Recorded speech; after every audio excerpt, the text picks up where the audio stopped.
Welcome guys. Alas 8 ng gabi na dito sa Whitehorse, Yukon Territory.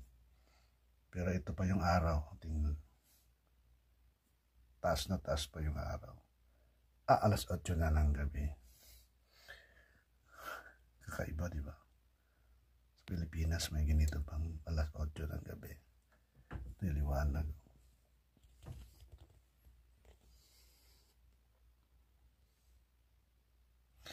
Dito kasi pag malapit sa Arctic yung mga bansa, may mga ano sila, midnight sun na tinasabi.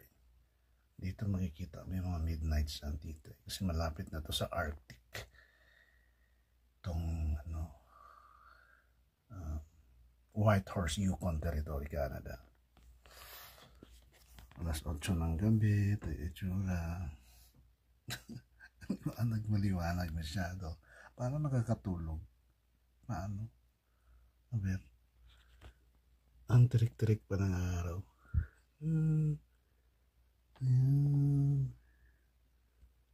Alas 8 ng gabi.